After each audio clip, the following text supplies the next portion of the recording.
Speaker sir తమరితోని వినయపూర్వక విజ్ఞప్తి sir, దయచేసి ఒక 10 రోజులు హౌస్ను పొడిగించండి.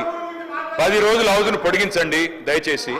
పొడిగించి ఇప్పుడు మంత్రి గారు కోరిన విధంగా ఒకరోజు ఎలక్ట్రిసిటీ మీద చర్చ పెట్టండి, మంత్రి గారు కోరిన విధంగా ఇరిగేషన్ మీద చర్చ పెట్టండి, మంత్రి గారు కోరిన విధంగా మిషన్ కాకతీయ మీద పెట్టండి, మిషన్ భగీరథ మీద పెట్టండి. దాంతో పాటు అధ్యక్ష నల్లగొండ జిల్లా అభివృద్ధి మీద కూడా ఒకరోజు ప్రత్యేకంగా చర్చ పెట్టండి అధ్యక్ష. కానీ ఈ రకంగా మధ్య లేచి మళ్ళా డిస్టర్బ్ చేయడం కరెక్ట్ కాదు.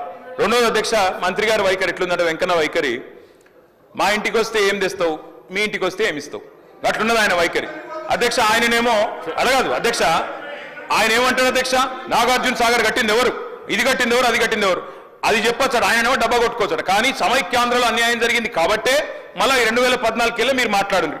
అప్పుడు జరిగిన తప్పులు ఎత్తి చూపుతేనేమో ఇబ్బంది అవుతున్నది, కానీ అప్పుడు కట్టిన ప్రాజెక్టులకు మాత్రం డబ్బా కొట్టుకోవడం డప్పు కొట్టుకోవడం మాత్రం ఆయన చేస్తారట.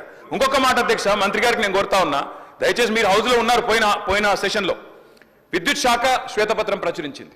విద్యుత్ శాఖ వైట్ పేపర్ మీద అధ్యక్ష మంత్రి గారు చెప్పిన దానికి చెప్తున్నా అధ్యక్ష. అరే ఆయన తప్పుదో పట్టిస్తే ప్రజలకు మంచిది కాదు అధ్యక్ష. 24 గంటల కరెంట్ ఇవ్వలేదు అని మాట్లాడిండు. ఇదే హౌస్ లో మీ డిప్యూటీ సీఎం చెప్పిండు, అది చెప్తున్నా వినండి, ఓపికగా వినండి. మీ డిప్యూటీ సీఎం గారు ప్రవేశపెట్టిన శ్వేతపత్రంలో నుంచే కోట్ చేస్తున్నా.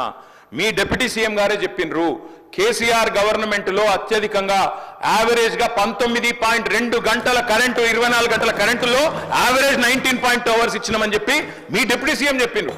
కాదంటే మీరు పోయి మీ డిప్యూటీ సీఎం తో పంచాయతీ పెట్టుకోండి, ఆయన అటు ఎందుకు చెప్పిండో అడుక్కోండి. ఇంకొక మాట, లాగ్ బుక్లు అన్నారు అధ్యక్ష. మేము అంటున్నా అధ్యక్ష, ఇవాళ కాంగ్రెస్ ప్రభుత్వం ప్రకటనలు గుప్పిస్తున్నది, ఎక్కడ చూసినా ఇవాళ మొత్తం కాంగ్రెస్ ప్రకటనలే కనబడుతున్నాయి. అందులో ఏం చెప్తున్నారు అధ్యక్ష, 24 గంటల కరెంటు. నేను వెంకటరెడ్డి గారిని అడుగుతున్నా, ఈడికెళ్ళి మీ సభ వాయిదా వేయండి అధ్యక్ష, బస్సులు అందరం పోదాం, నల్గొండ జిల్లాకే పోదాం. ఈ రోజు ఏ ఒక్క లాగ్ బుక్ లోనన్నా 24 గంటల కరెంటు వస్తున్నట్టు చూపెడితే మేము మొత్తం శాసనసభాపక్షం రాజీనామా చేస్తామని చెప్పి నేను ఆయన అడుగుతా ఉన్నా అధ్యక్ష. అధ్యక్ష ఇప్పుడు వాళ్ళేమో ప్రచారం చేయొచ్చు, పద్ధతి కాదు అధ్యక్ష. మాట్లాడుతుంది ఒకటి, వారు ఇంకొకటి చెప్తా ఉన్నారు. ఇంకొక మాట అధ్యక్ష, ఇంకొక మాట అధ్యక్ష, ఇంకొక మాట మంత్రి గారు నేను కోరుతా, అన్నదాతల గురించి మాట్లాడుతున్నా, అన్నదాతల గురించే మాట్లాడుతున్నా సార్, అన్నదాతల గురించి మాట్లాడుతున్నా. మంత్రి గారు తప్పకుండా ఈ విషయం తెలుసుకోవాలి, ముఖ్యంగా నల్గొండ జిల్లా మంత్రి గారు.